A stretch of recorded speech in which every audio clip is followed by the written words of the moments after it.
Today's special guest is Aaron Levie, who is the co-founder and CEO of Box.net.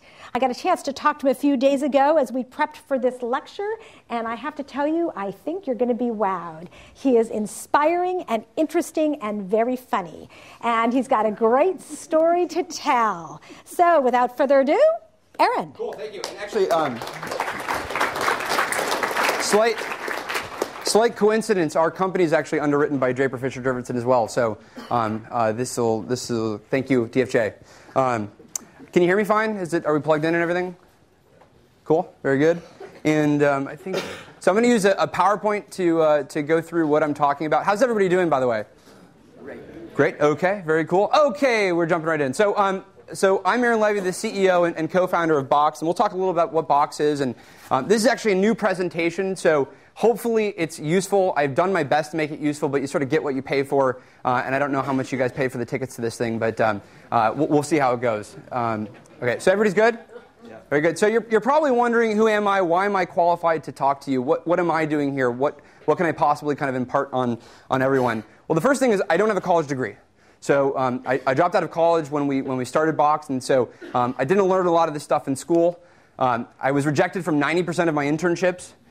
It turns out it's a bad idea to ask for a promotion before your internship starts. So that didn't work out very well. And I don't have any estranged co-founders suing me. So no one's looking to sue me or Box.net at the moment. Maybe there'll be somebody out there. And I'm not even Times Man of the Year. So. But I did cost less than Zuckerberg, so hopefully this will be kind of useful. And I think the real reason why I'm here and why I have some amount of information to share you is really simple. I actually have gray hair. So if you, for the people who are in the front of the audience, you can actually see I have some gray strands of hair. If you're in the back, you can ask your friends in the front. And the real reason why I have this gray hair, you can't see, oh no, so the projector, you can't really see it. There really is gray hair. Okay. So the reason I have this gray hair is because I've been in the Valley for about 5 years now. We've been building up a company with a whole bunch of friends, and I've been through quite a bit. And hopefully, there's some lessons that might be useful, some exciting stories in terms of as you're thinking about building companies or as you're thinking about growing your organization. So that's what I'm going to talk about, and then we'll kind of open up for questions and see if this is useful. Cool. So first of all, what is Box? We've tried to build the easiest way for enterprises to manage and share and collaborate around data securely in the cloud. So we're a solution that businesses will use to share content, to collaborate with people in and outside their organization, or be able to work from different mobile devices, but more broadly, make sure that they can work with lots of people around them. We have over 5 million end users, so this is more users than Salesforce.com or Workday or a number of other leading SaaS applications. There's 130 employees at Box. We're right in Palo Alto, so come by if you're ever buying electronic equipment at Fry's. We're 2 stops over.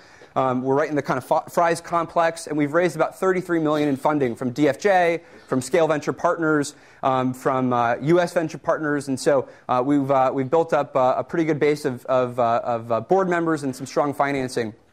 So the reason why we're growing and the reason why Box has been successful so far is that enterprise technology today sucks. And people need better solutions in their businesses. And so we've basically built a solution that's cheaper, that's faster, that's more scalable, that's more connected than any of the other technology out here. Has anybody heard of this company before or seen this product before? Okay, so for everybody that didn't raise their hand, you're going to live a lot longer by not having to work with this thing. But the challenge is most people in enterprises have to use this. This is a product built by Microsoft. It's very expensive. It's a multi-billion-dollar product line for Microsoft. But most businesses and most enterprises have to work with it. And so we've designed technology that's much easier for businesses to use, much faster and much more connected. And so I'd like to talk a little bit about the 3 stages of Box that we've been through. Essentially, they kind of will highlight the growth that we've been through and how we've developed our product. Our COO, Dan Levin, just walked into the audience. Everybody say hi, Dan. Like 3 people said hi, so that's fine. So there's really kind of 3 periods of Box. We started out in the early days. We were trying to figure out what we wanted to do, what we wanted to design. Then there's sort of chasm period, right? This sort of gap where we're really trying to figure out who we are, what we're up to. And this is something that I think all enterprises and all companies and all startups will go through. And sometimes that's a compressed period of time or contracted period of time in the case of Groupon. And sometimes it's a lot longer. And so you have to kind of figure out your way through that period and make sure you're building something really special. So that's what I'm going to talk about today. So before Box, I was just your average college student. I wasn't invited to any parties, didn't get any girls, so I had a lot of time on my hand. And that's really why I got into entrepreneurism and starting companies. And so there were 3 companies that I started before Box at the end of high school and into college. These were the 3 companies. So Zap.com, it was the fastest search engine on the web, except for Google, and that's usually a bad thing when you're kind of second fastest. And so they really beat us, and I'll get back at Larry and Sergey later in life. But then there was SoCalendar, the easiest way to find events and entertainment in Los Angeles. The challenge is I didn't like events or entertainment in Los Angeles, so that didn't really help.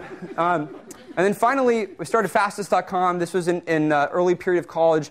It was the sort of best and fastest way you could buy and sell a home, which makes no sense because I've never owned a home, I've never wanted to buy a home, and I've never sold a home. So you get the point. Don't start companies that make no sense to kind of what you're doing or what you're interested in.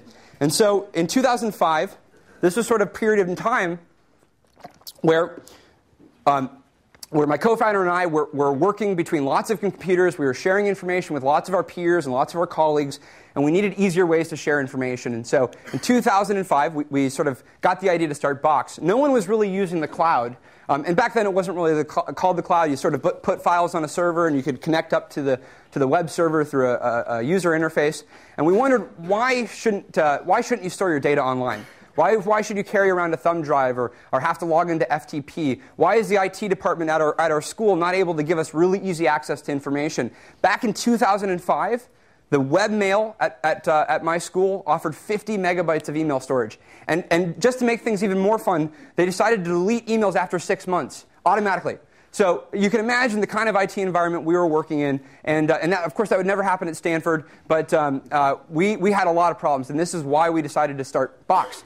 Essentially, there was a really big delta in what was possible with technology and what was available with technology. We decided to call 10 random people and ask a bunch of our friends, how do you store your data? How do you share your data online? And every single answer was different, and every single answer was antiquated, which really kind of presented an opportunity. We saw the market, and we saw a giant gap in the market, and it looked something like this. And so when you have that opportunity where something you believe in should be possible, and the technology is enabling that, that's a pretty good way to kind of start a business, and that's how we got started with Box. And there were some major new macro factors that let us realize this was different than if we had started it back in 2000 when a bunch of the other companies that were doing this went out of business. The first is there's 8x storage efficiency. Everyone is probably familiar with Moore's Law. If not, you should be. But every single 18 months, and now even kind of sooner in a lot of cases, there's a doubling of performance and efficiency in how we do our computing. And that was, and storage was no exception. So when we started the company in 2005, we could store 8 times the amount of information in the same amount of space for the same amount of cost than you could have 5 years ago. And so this was a great opportunity for us to start the company with much lower costs and a much sort of easier way to scale up. And there was also globalization and sort of remote workforces starting to emerge. So people wanted to work from anywhere. They wanted to be able to share information with anyone. And we were experiencing this firsthand at school, but we sort of had the suspicion that other people had this problem as well. And you had Ajax, you had modern browsers, Firefox was just starting to come out, and you had much better bandwidth. You couldn't have done this back in 2000 because it was we had much slower internet. It was much harder to share information. You can't really share data at 56 kilobytes a second, but with broadband that really made it possible. And so we had these new macro factors that made Box a better reality today. So we decided to commercialize the cloud. Let's take something that's very fringe, something that some of the geeks and some of the other people will do on the edge of the market, and really bring that to the masses. And that was a pretty good lesson. And so in the process, a lot of people said no. This is 2005. We're in college. People said, well, it's going to be too expensive to scale this. You're not going to be able to raise the money to make that happen. You're too inexperienced, right? You've never done this before. You're not going to be able to hire the people that it takes to do this. And a lot of people said, but I already use Gmail. Why don't I just email myself files? What's wrong with that? Why is that such a big deal? And then we thought to ourselves, what if the Beatles listened to everybody that said no? Where would we be with music, right? What if everybody that says no in the process of starting something you decided to listen to? And so we decided we had to keep on going. We had to push on through. And just in case Beatles is not a contemporary enough example, what about Justin Bieber? What if he listened to everybody that said no? We wouldn't have this music that we have today. And so this is a pretty important lesson for us that we had to keep on pushing through. So we launched the product from our dorm room. we got a beta up, and we launched the beta, and we emailed everybody we knew. This was a pay-only service at the time. It was $2.99 for a gigabyte of free space. Go to archive.org, and you can kind of look at the initial versions of our website and the product. And we had just launched a site, and it worked, right? We emailed all these bloggers, all of the press, all of our friends, everybody we could get our hands on. And it turned out people signed up, and people wanted to use really cheap, cost-effective space on the internet. We had built a product that made sense, and it was just took a couple months. We launched it from our dorm room, and it started picking up. And we decided, well, maybe now we should go through the process that a lot of companies that we had heard of kind of went through, which is we need to finance more growth in the organization. So we need to get more users, and we need to be able to enable more people to find out about us. And often that takes money. Now, keep in mind, we're at this time, we're 19 and we're 20 years old. And so it's a little bit difficult to raise venture capital when your co-founder looks like this. So that's my CFO and co-founder, Dylan Smith. And he was our CFO, right? So you had to trust this guy with your money. It's sort of hard to trust somebody who looks like they're going to run off to Disneyland with the proceeds. But there was one guy where this did fit in really well for. His name is Mark Cuban. And we emailed Mark Cuban. We just sent a cold email. And we said, hey, we got this really cool product. Maybe you'd like it. Maybe you could write about it on your blog. And it turned out he was really interested. He, too, believed that you should be able to share your data online, that you should be able to share and manage your information in the cloud. And so he wrote a check for us. And that was it. And he invested in us while we were still in college. And we decided to really kind of grow Box. The problem is we couldn't focus on school and work. It's really not great customer support when you're answering customers in accounting class. And so that was the challenge that we were facing. We really wanted to grow. We wanted to be the best sort of customer-driven company that was out there. A lot of the companies that came prior started to have really weak products. They started not listening to customers. They started not supporting customers. And we had to be different. And we couldn't do this while also in school. So we looked at three main factors about maybe why should we leave school? How does one kind of make the decision to kind of take that leap? The first was there was just less upside. So if we looked if we looked at what it's going to be what it's going to take for us to stay in class and pay attention when we felt like we had this really cool thing, the upside in doing it and going on our own was way higher. We just felt that if this worked out in both situations, we would be way better off if we just went for it. The second was we thought we had a once-in-a-lifetime opportunity. We realized that everything was going to move to the web. We had a computing opportunity that had never really happened, never come fully to kind of fruition, and we thought that this was a once-in-a-lifetime opportunity. Someone's going to do it. We can either be a part of that or not, and we decided to go for it, and we had a lot of conviction in that. And frankly, realistically, no one else would hire me, right? So I just knew that it was going to be way harder in the job market if I just didn't go off and start my own thing. And so we decided, let's drop out of school. At that point in time, it was a leave of absence. We knew that we could leave of absence. We knew we could always go back, and we could always kind of re-engage. And it's funny when you tell people like you're going to drop out of school, they freak out. It's like, what are you doing with your life? It's going to ruin it. And it's funny because on your head you're thinking like, whoa, Michael Dell and Bill Gates, they dropped out of school, and whoa, Steve Jobs dropped out of school. But everybody forgets this guy, right? So It turns out, right, the probability is more in becoming and doing this. I don't know if he dropped out, but he must have. But the point is that we had to, we had conviction. We thought it was going to be pretty exciting. So we left school. We drove up to, we drove down from Seattle to the Bay Area. We parked in Berkeley for a little while. We lived out of a garage. My uncle owns a garage there that is sort of like a house. It's kind of weird. And we lived there for a little while, and then we ultimately moved to Palo Alto. And we were kind of thinking, how can we grow this business faster? Right? We now have this business model that lets us charge for customers and charge to get users. We have this guy Mark Cuban who's helping fund us. How can we really reduce the barriers in doing this? And so we decided to launch a business model that is now fairly standard across these services. But at the time, it was really kind of taking a bet and saying we're going to put some free space online and let people sign up and try it out. And so we introduced Freemium. And this was the first kind of real thing that kicked off our business model. So instead of blocking users, instead of creating friction around how they were going to sign up for Box, we decided to open it up for free, let you sign up for a free gigabyte of space, which now sounds like nothing, but back in 2006 when we launched this was like a really big deal. And we started getting hundreds of thousands of signups a quarter. And so all of a sudden, we just had this massive influx in users. And so people could upgrade and they could start paying for better versions of the product, but we decided to really kind of expand the awareness in the base by being more efficient. And this ultimately has become a very competitive advantage for us against traditional enterprise and kind of larger companies. So that was the sort of early period. We launched the company. We had our product. We knew we wanted to go to market. And now is sort of 2007, 2008, we really had to discover ourselves. We really wanted to figure out who we were, what we were building, where are we going. And this is sort of a really interesting period. The business model at this point really changed daily. So there was just a bunch of us.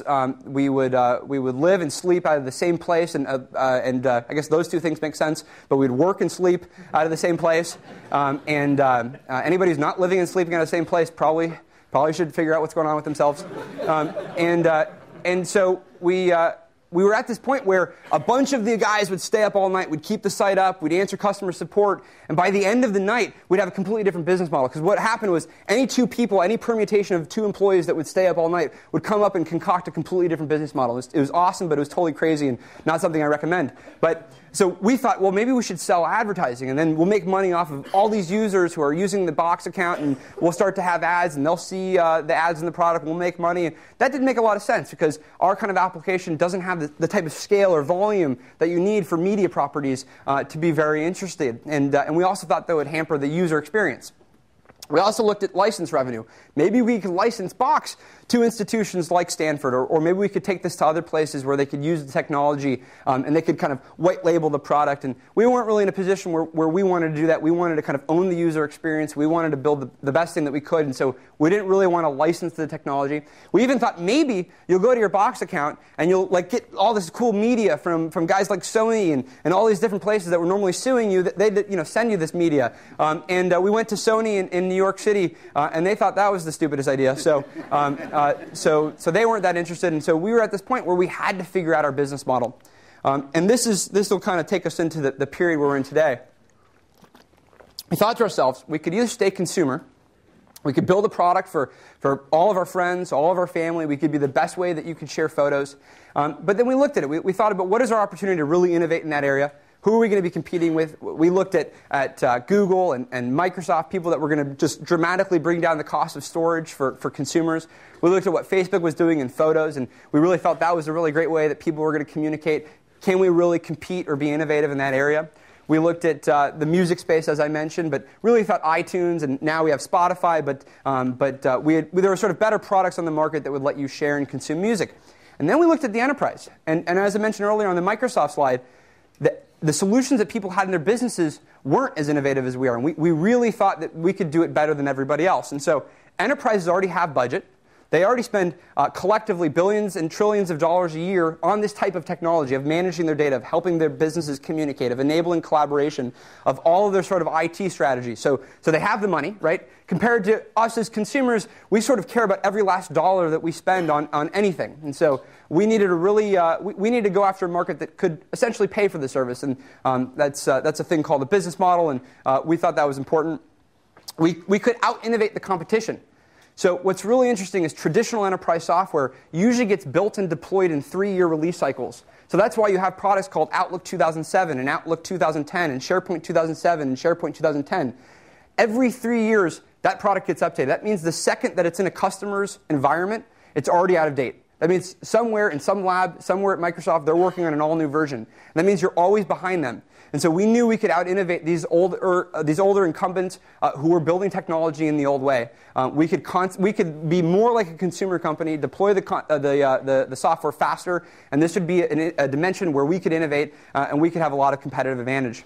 And our customers already wanted this. If we surveyed our customers at that time, they would say, we want easier ways to collaborate with our colleagues. We want easier ways to manage all the users in our business. And so it was a very sort of natural evolution of the business model. But to do it really completely, we had to decide to go all in. We had to put our focus in one area because we really had to be as innovative as we could and build the best product possible. So we chose enterprise. It was a sort of series of events that happened. We had an investor who was on the board of another SaaS or or software as a service company that was selling to enterprises. So we already had the sort of business model ideas about how we could do this. We had a consultant that was going and selling the product to other people and seeing if they would buy it. We listened to the customers and sort of thought about what we could do. And so we decided to go enterprise. And it worked. Almost overnight, companies paid us 10 to 100 times more for our product that we were beginning to upgrade and sell as more of an enterprise solution, and where we were continuing to build up-market features for. So instead of the story being about how can you share and manage your data with a couple colleagues or a couple friends, it was all about how can a business implement a broader solution that they can use to share information across the organization. And they really found value in this because they were traditionally spending way too much money with legacy solutions that weren't solving their problems, that weren't updating for how people wanted to work today. And we had a new kind of sales model, which made us extremely competitive. And this, I think, is an update that we're starting to see across the industry, across other sort of freemium businesses. We have a sales model where people actually call us. So we have a free version of the product that lots of businesses and lots of users use, but then people will actually call us when they want to upgrade for more security, more technology. And so we have a sales team that essentially is talking to people that are already really excited about the product. So it's an inversion on the business model where traditionally you go and call and email and market to a lot of businesses who aren't using your solution, who don't know about your product, who aren't qualified, who aren't educated about what you're doing. And we've done the exact opposite. So by the time we're talking to somebody on the phone, by the time we're selling to somebody, they're already using the product. It's already solving their problem. They already know it's the right solution for them. And so now we sort of hit 2009, and it's really a period where we need to scale the organization. It's all about growing. We had our business model. We knew what we needed to repeat, and we really wanted to grow. So this is right, crossing the chasm. Okay, well, so everyone should read it, just FYI. There's probably Cliff Notes or something, or Wikipedia actually will get you pretty far. But Crossing the Chasm is a really seriously helpful book in terms of thinking about technology adoption, both in businesses and even the consumer landscape. And so after the chasm, after this period where you really kind of have to jump over and be able to get to more pragmatic organizations, less of the early adopters, it's really easy to get early adopters to use your solution. Email TechCrunch. TechCrunch reaches a lot of people, and a lot of people sign up. But to get to the more conservative organizations, you really have to build up a much bigger business and something that they really want to use and is more aligned for them. And so after the chasm, there's the tornado, and this is where a lot of adoption occurs. And what we're seeing is in the cloud sort of computing space, where applications are moving from an on-premise or hardware-driven model to being a more web-delivered model where we're hosting it in our environment and delivering it to you, we're starting to enter this tornado period. So you have Salesforce.com has really already kind of hit a large number of businesses. You have solutions like Workday and SuccessFactors that are beginning to be used as ways that people manage the actual employees in their organization. You have Gmail, which is starting to become very popular in businesses. And so we're really in this period where a lot of people are adopting the cloud. And so we said we have to be number one. As all of these businesses are going to move to the cloud, we have to be in a position where we can talk to as many of them as possible, where as many of them as possible are using our product, where we can really deliver this solution as easily as possible. So since 2009, we've raised $25 million from those investors that I mentioned, really to scale up. We wanted to build the best organization possible. And so it was really about building the best team we could. We hire out of Google, out of Intuit, out of Salesforce.com, out of Microsoft, LinkedIn, eBay. So we want to be able to bring talents from lots of different kinds of organizations to help us grow and really build the organization. And so this is something that we've really focused on. How do we bring the best possible people into our organization? And we borrow from everyone. So a lot of product innovation that happens in the consumer web in terms of how we're much more social, how we're much more connected, how our applications actually talk to each other. So if you're using Facebook and how you might interact with Farmville, which is really fun, and then see those updates on. Has anybody played Cityville? Okay, wrong demo. Okay, got it. So all these applications can now talk to each other, and we want to bring that idea and that philosophy into the enterprise. Where you're going to be able to interact among multiple applications and have this data talk to each other seamlessly. That's an idea from the product and enterprise web, but we're bringing it to the cloud.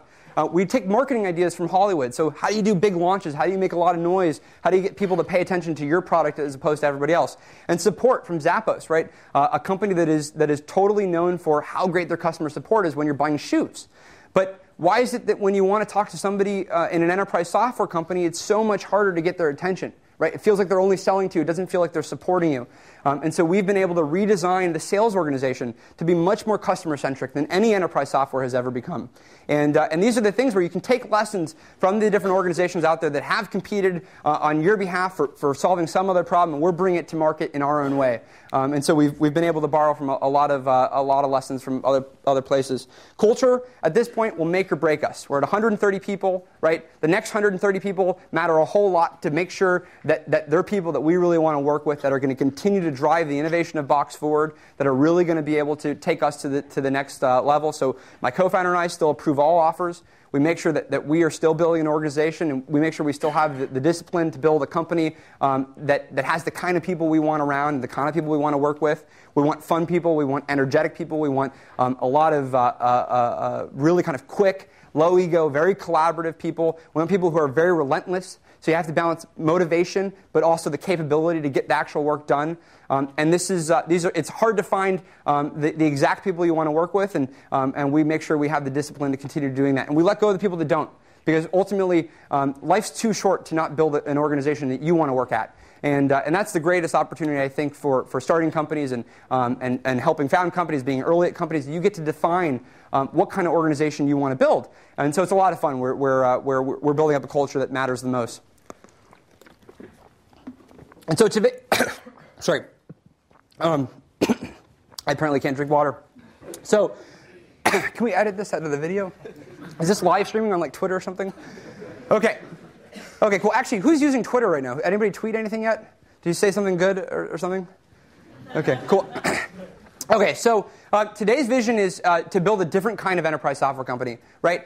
Traditionally, enterprise software companies aren't the types of businesses that people your age or my age or different ages decide to start, right? It's a much slower industry. The development takes a lot longer. You're not always you're not always building something that you can use, and we're trying to build a company that changes that, right? So we're trying to build a technology that is extremely innovative, something that we want to use all day long. In fact, we're doing a major announcement tomorrow of a completely new version of the application.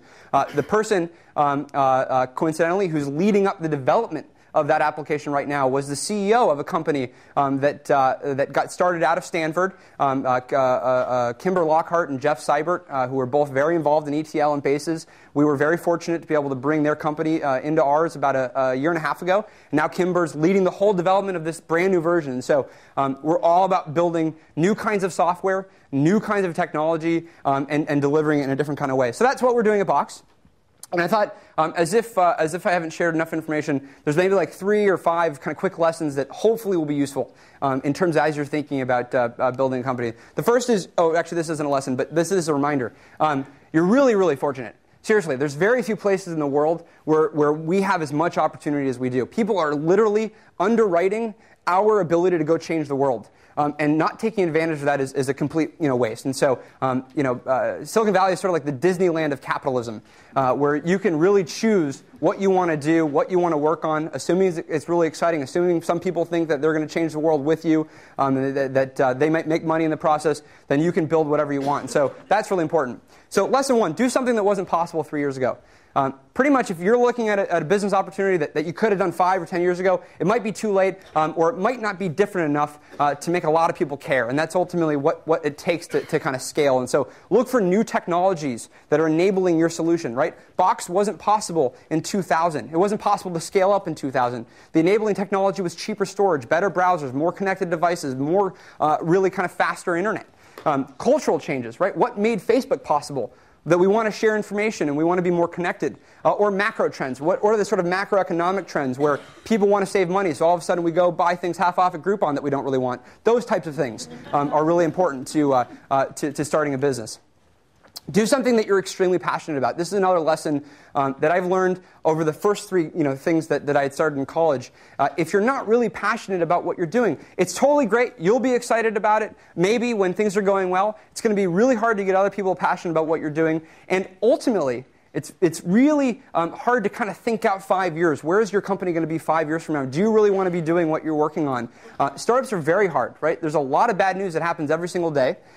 bad things in the competitive space, bad things with hiring, and you have to be able to push on through. And so you have to do something that's actually really, really exciting, that you're going to be inspired about, and that you're going to really kind of create inspiration for other people. Don't compromise. As I was mentioning earlier, one of the coolest things about starting your own company is you get to make a lot of decisions, right? You don't have to, you don't actually have to compromise or sacrifice on a lot of things. You don't have to sacrifice on who you work with. You don't have to compromise on how you're going to do your marketing or how you're going to build your technology. So we think about things in terms of bests. What's the best team that we can build to solve this problem? What's the best technology we can produce to solve this problem? What's the best way we can talk about this and communicate it with our public relations? How can we do the best marketing? So ultimately, this is all in your control. You get to make these decisions, and it's a really exciting opportunity when you do. And lesson 4 is sort of, if you feel comfortable, you're probably not doing it right. I mean, there's a lot of hard decisions that go into business. Who you're going to work with, how you're going to compete, what's the strategy, are you going to raise money, are you going to leave school? And so you're going to have to go well beyond your comfort zone. There's a lot of decisions that aren't going to be very easy to make, and that's actually a good sign. So it's actually a good thing when you don't really know what the answer is, or you don't know if you should do it this way, and you make that leap, and that's pretty important. And also, finally, don't write your obituary too early. This is a mistake that we've made a handful of times, and fortunately, we didn't do it in such a way that we couldn't work our way out of. But we've been extremely competitive with Google and Microsoft and EMC and these other larger companies who normally we shouldn't be afraid of. And the venture capitalists are often afraid of these guys. So don't write yourself off. Make sure that you kind of keep on pushing. Make sure that you're optimizing on the right dimensions and areas that you can beat other people in. And so that's really important, and why we still have the company today.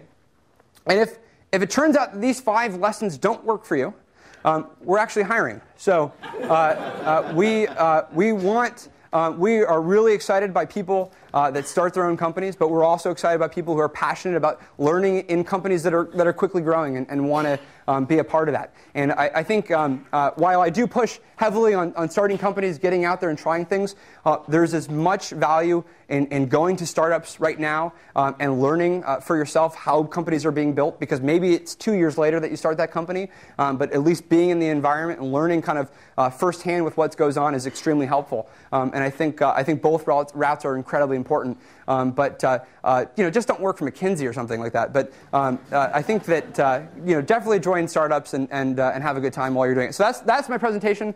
It was 33 minutes, so we didn't take too much time. We're all good. So what do we do now? We're going to take questions. Okay, good. Okay, cool, thank you very much. Super. One rule. I have one rule, though. I was promised no hard questions. No. We said really hard questions. So. Okay, I misheard. Yes, we're going to start with the students in 178. Anybody have a question? No. Okay. Well, then I'm going to ask. Heidi's going to ask it. I'm going to start. This came up actually. We did a blog ahead of time where we all commented about what we were going to ask you to do. And one of the questions that came up was, you started a business with your best friend. Yes. And you remained best friends even while you lived together, worked together. And one of the students wanted to know, and I wish that student would have asked, but I'll ask instead. There must have been some tough times. There must have been some really challenging moments, and yet you're still best friends and you're still running the company together. Can you share a few war stories about how you got through what those tough times were and how you got through them? And do you recommend starting businesses with your best friends? Great question. Wow. Okay.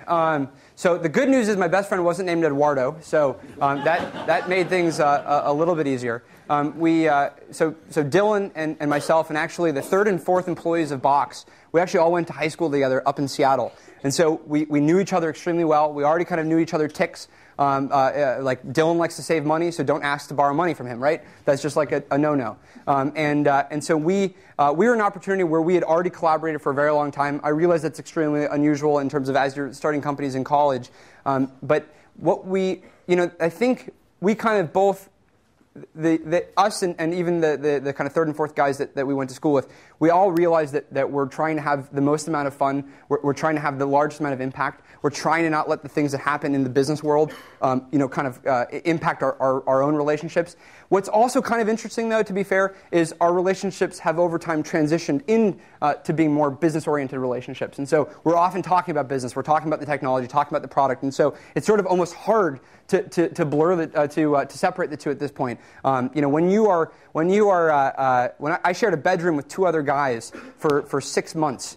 And this was like not a submarine. This was in a regular room. And when you get to know people that well, there's a certain kind of humming that can happen, and sort of everyone's thinking each other's thoughts, and there's a lot of excitement, but it can be a risk. There's a lot of situations where people have separated from their co-founders. There's a lot of situations where people have separated from their partners in life, right? And that hasn't worked out. So there's really many ways that can end up. I would just recommend being as open, as communicative as possible. Make sure that everyone's on the same page at all times. The one benefit, not the one, there's many, a big benefit to starting companies with people you do know is there's a much higher degree of trust.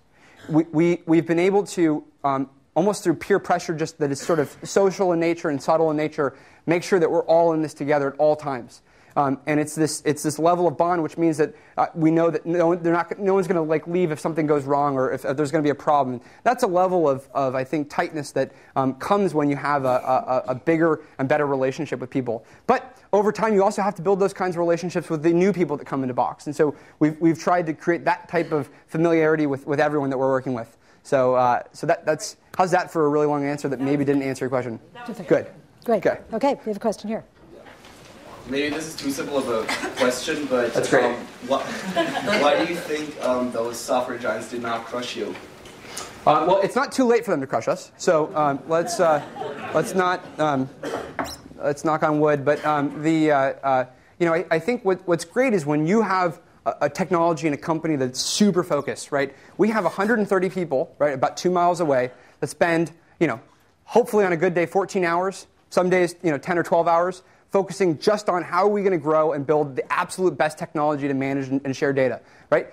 No organization has that level of focus where 100% of their time, 100% of the conversations that they have, 100% of the alignment of their organization is toward one goal, right? If you go to Microsoft, they actually have 7 solutions competing with us, right? Among another 150 things like Xbox Connect, right? So can we beat an organization like that? Yes, if we focus and if we compete on dimensions that they're not going to be very good at. Things like virality, things like customer experience, things like product experience, right? And ultimately, it's a very big market.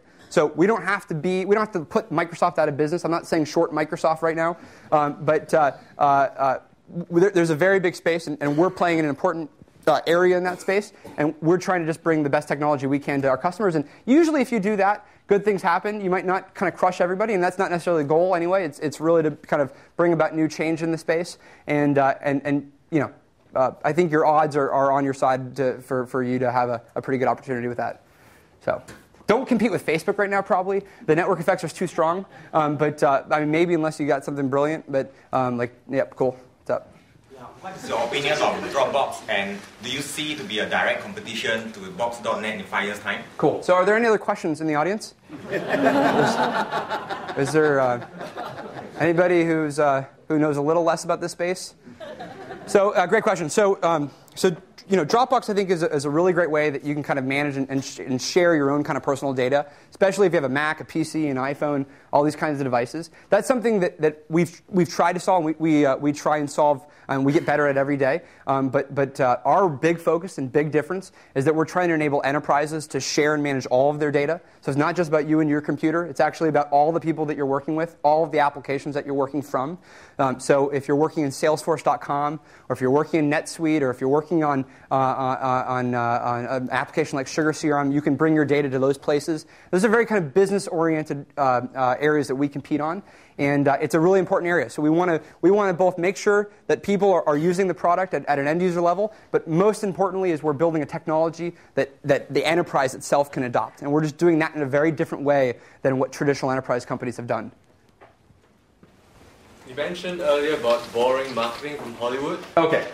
So what marketing brought Box.net to the scale you have right now?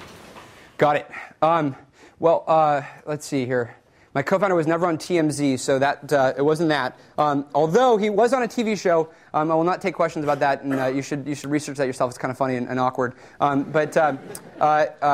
So there's, I think positioning yourself in the market is extremely important. These are the kind of things that you should get right early on, but usually you can't get really right until you have more users, until the market itself is kind of created and better understood. And so things like publicity and marketing and these kind of things, we've just gotten way better at over time. Does anybody here have a car? Is that okay? Okay, like 3 people, good. So if you've ever been on the 101, it's a highway near here. We actually have 2 billboards right now that are announcing the new version of our product, and so we want to make sure that we're standing out in the space, that people are paying attention to this change in enterprise software, and there's a lot of things that we're doing to make that happen.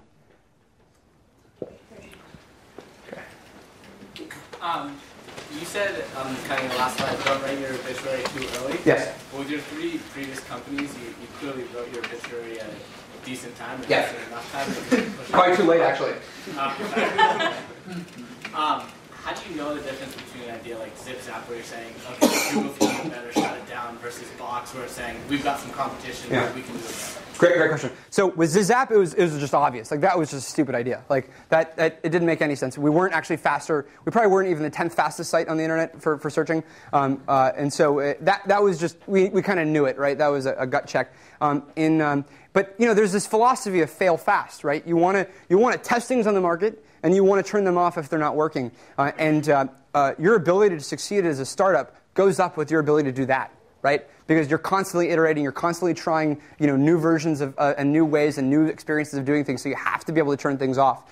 I think there's one part science for some of this stuff. Like, literally, if there's no uptake, maybe you're too early in the market, you haven't marketed the right way. Make sure to kind of revisit what you're doing or what that looks like. As it relates to kind of competitive threats, it's important to really think about how people are going to be competing with you, on what are the factors that they're going to compete with you on, and how you essentially can compete with them in ways that it's not possible for them, right? So for a solution like Microsoft or EMC or some of these larger enterprise companies, we're able to do something that would require them to essentially cannibalize some major revenue streams. So we can actually compete with them on a dimension and at a scale that we don't think they're very good at. And we think that's going to create a pretty big advantage for us. I think in other areas, it's a much softer kind of question and that you have to ask yourself. But I think continuing to iterate, continuing to make sure that the product likes what you're doing is going to be pretty important. And I'm sure that there will be other speakers this quarter that can walk you through the rest of that. You mentioned earlier that when you have a great idea at hand that might have a potential impact, to get it out on the market and get feedback really soon. Yeah. But how do you know who to trust for feedback? And especially with your philosophy about openness, how do you guard your intellectual property and make sure that no one takes your idea and implements it before you do it? Or you might get sued for some of the property or ideas you share. Yeah. So that's a good question. So it's sort of differentiation and defensibility and kind of how do you create kind of some barriers around that with your product, especially as you're beginning to test it out. I think there's some pretty so the quick answer is just give it out to people that you trust at first. I think that assuming your friends aren't out to crush you, you could probably trust them with your product. Of course, the Winklevosses probably said the same thing. But I think that if you can have other people around you try the product and really educate you on what's going on and how what you should do, that's pretty important. I actually think that, so it's interesting. So on one hand, you have to kind of go your own route and you have to be able to deflect all the people that are telling you no. On the other hand, you probably should listen to everybody, and it's your responsibility to synthesize what people are telling you. And making sure you're making the decision based on that information. We got a lot of feedback that was sort of negative in nature or critical in nature that ultimately was super helpful, right, with the product development. When that person said, but what about Gmail?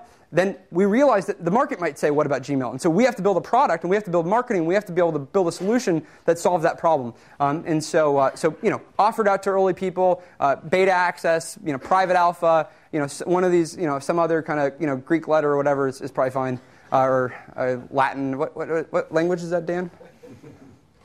Greek. Okay, cool. Okay. Oh, yeah, I don't know. You guys are pointing. Okay. Right, up here. So I'm sort of wondering, with the mobile space growing so big, how do you see almost said Dropbox, Box fitting into sort of that mobile space, and enterprises maybe moving to people doing more from their phones and doing more from on the go versus just in-house.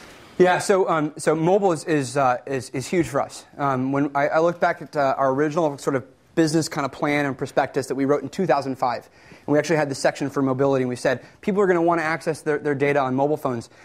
What's funny is at the time the only concept we had for mobile phones was like a flip phone, and we thought we'd like SMS you your document. So it was like totally crazy. But then God bless Steve Jobs, iPhone totally changed the whole market. Android came along. We had these way more powerful systems, some way more powerful platforms that were way more open, and there were a lot of people kind of competing on our behalf. So we don't have to go make gigantic partnerships just to be able to get on your phone. That's really important. And so now enterprises, starting about a year ago, they really started to pay attention to this new way of mobility. It wasn't just about we're going to have BlackBerries in our organization. We're just going to have Windows phones. Things like the iPad have really been adopted by enterprises more than we expected. And so what that has created is an opportunity where mobility is way more important for organizations, and not just mobility of how do you access your email or how do you kind of communicate with people on these phones, but actually how do you get rich business applications, rich business data on these devices. And so I'll give you an example. So does anybody golf? Okay, you heard of the company TaylorMade? Okay, so TaylorMade is like a major golf manufacturer and supplier, and so they have a bunch of iPads, and they go to the people that they need to be able to sell their solutions to, and they've decided to use iPads for that process instead of printing out and kind of using laptops for all this information. Now, to do that, they have to get the data from their organization to these iPads. And so what do you think they chose? Box. Good, let's answer that question like that. Very good. And so they implemented Box. They implemented our enterprise solution to be able to solve that problem. And now they have 100 networked iPads that are getting this data. And so the iPad alone was a new macro factor that caused our business to grow and that created a new opportunity. And that was so you can't ever predict how these macro factors are going to change, but your ability to respond to them, that's what you can do. And so we want to be at the center of the sort of mobile business ecosystem and make sure that we have the best ways that people can manage and share their data on these mobile devices. Okay, we'll do this. Yeah, you said you cold emailed Mark Cuban. Yes. And I don't know, I wanted to hear a little bit more about that and like how you get money from Mark Cuban when you're 19 years old. Yeah. Okay, so I was 20 and my co-founder was 19, if that helps. That won't change the answer too much. But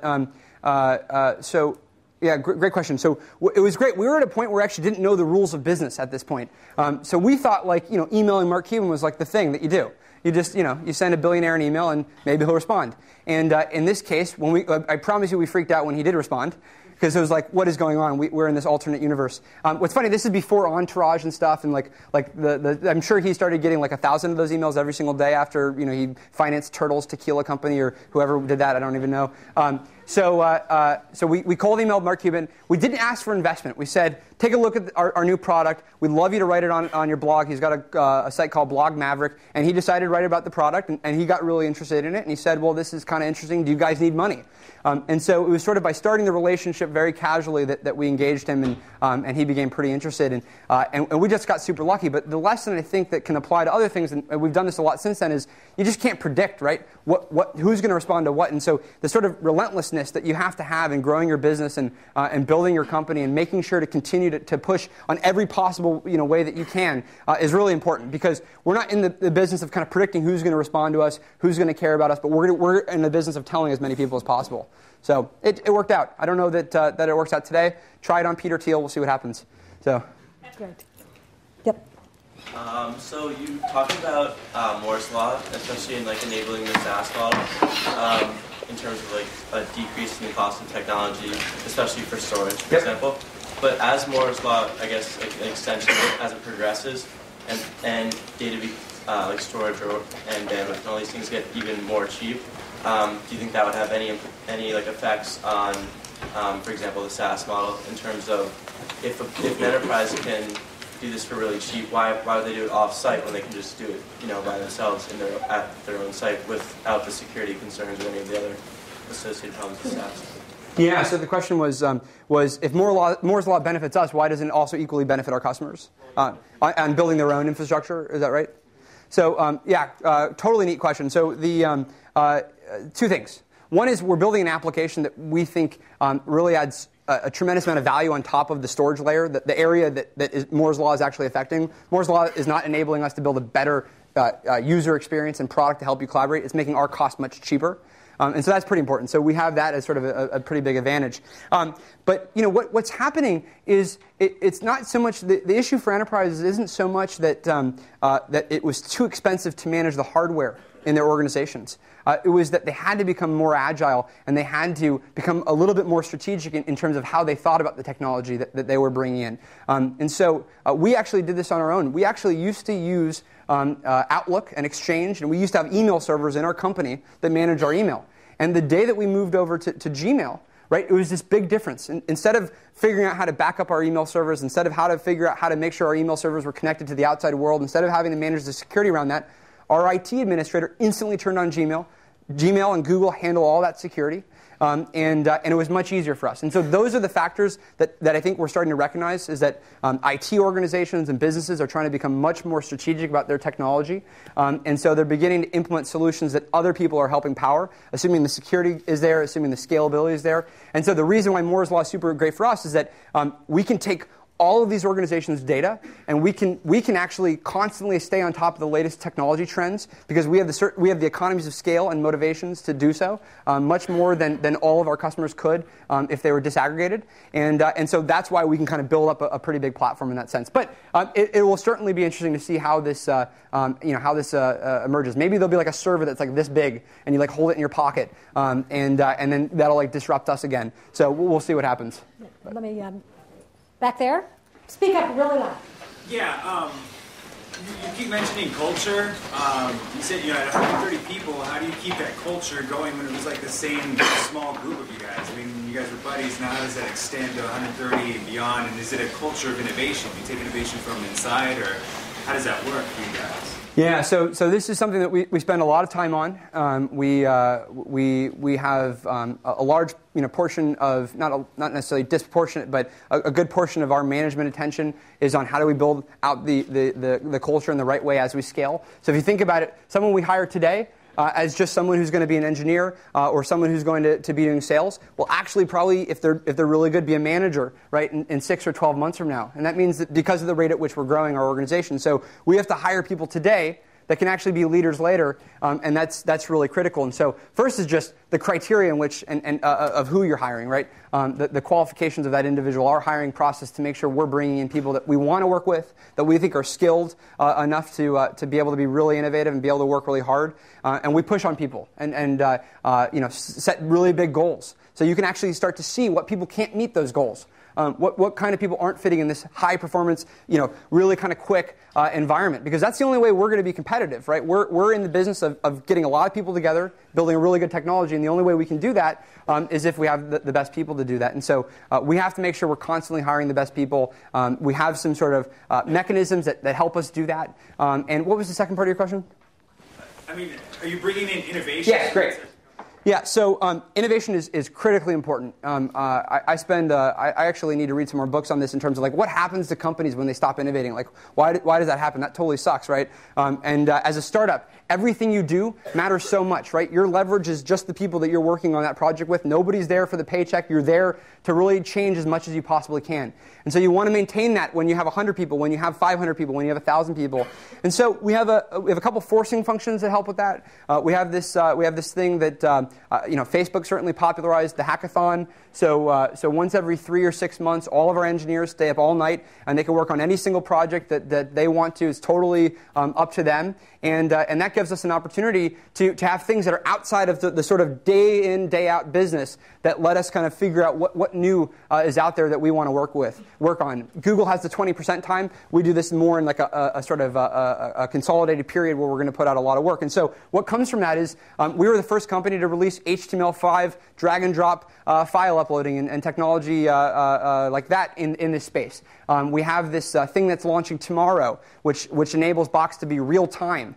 And so it's going to be really powerful, and that's it's these kinds of things that just don't make their way on the regular product management, product roadmap. And so you have to be able to have forcing functions that say, how are we going to do this in a completely new way? And then I think finally, we just try and encourage it across the organization. Every problem that we're trying to solve, we're as collaborative as we can to solve it, and we look for the best sort of way that we can solve that problem. And we don't necessarily just look at what have other organizations done. We actually look at what should be possible and what should we do. So a lot of stuff go into it. There's not a sort of a single way that you do that, but it definitely takes a lot of discipline to make sure it continues throughout your organization as you hire people. Great. Over there. I have like a two-part question. Oh, wow. Speak up really loudly there. I know you studied business back when you did attend school. Number one, how much of that is actually applicable to like what you guys are doing now? And number two, when you were starting, were you like programming at the same time, or did you guys hire external programmers, like freelancers and stuff like that? Sure. So I didn't probably get far enough along with my education where I took relevant courses. So it was at that period where you sort of read about like Othello, and then you somehow try and think how that would apply to cloud computing. So I just didn't get far enough along in that journey. I actually also tried to have sort of a diverse mix of courses. Took some film stuff, some communication stuff. Tried to blend a lot of things. I certainly learned how to like whiteboard in college. That was useful. And now actually to make up for it, I read a lot of books. So I sort of call it the bathtub MBA. So you can actually read a lot of books in a bathtub session. So okay, that's fine. Lot of books. Crossing the Chasm, books like Blue Ocean Strategy, really recommend it. Positioning is a great book. So there's just, the good thing is a lot of people are writing about this stuff, and you can read a lot about it, and you can watch seminars like this online to kind of catch up for it. So I think a lot of the early stuff was intuition, and the fact that we had already been I'd already been working on internet stuff with the people that we ultimately kind of co-founded and that kind of came onto Box, and so already kind of knew about the product stuff. So when we were first starting Box, it was co-founded by myself and our CFO, and I was actually, throughout college, I was sort of an amateur web designer, and did a lot of kind of product stuff and put together stuff on the web. But for some of the initial kind of back-end coding, we actually we got some other folks to do it. I couldn't convince any of my engineering friends, so we put the prototype up that was built, and then the great thing of our two. Our VP of Technology and our VP of Technical Operations that we went to high school with ultimately joined us to run the kind of two technology parts of the business. So all the servers and all the scaling of those servers, and then all the code and the architecture of that technology. So, but business programs are really good. I do think they are really important. Pay attention to everything and do your stuff. Great. We're going to take one more question. Back in the very back. Speak really loud. So, you talk about you were founded 5 years ago. You talk about we're replacing SharePoint. You talk about Facebook replaced MySpace. What are you doing to make sure that in 5 years someone's not standing where you are with a big line and slash through your name, talking about how out of date and inefficient you are? I know, doesn't that suck? It's like I don't know. I make fun of Steve Ballmer so much that it probably out of karma it'll happen. I think that, great question, by the way, and hopefully you'll help with that roadmap. I think that right now, as an organization, we are so motivated to build the best product possible. We're so motivated in terms of always staying ahead of the market. If that motivation changes, right? And I think what happens is at some point in organizations, they might either be more profit-seeking or they might be really kind of in just like let's let it ride kind of mode. But there's a lot of organizations where that hasn't happened. And I think we're trying to learn from the organizations where there is this constant drumbeat of innovation, where there is this constant drumbeat of let's have some forcing functions for us to constantly improve the technology, where we can always kind of be a step ahead of the market. And so something that I personally do is basically on a weekly basis. Just look at how the market has changed. Look at what people are doing. What is our competitive strategy that's going to keep us ahead in different areas? And we actually do a lot of things internally to make sure we have a lot of momentum around the areas we're the best at. And so we can stay ahead in those areas, and we can also stay competitive in the areas where we're not the best. And so, check in 5 years. We'll see where we're at. But I think that if you constantly treat your organization as a startup and you constantly think about how do you stand out and how do you stay ahead, I think it's a much better way to not kind of ultimately get disrupted by something that's going to come in and be cheaper or faster. Now, they certainly might say that, but we're going to make sure that's not possible. Great. Thank you so much. Thank This is absolutely terrific. Cool, thank you. Great.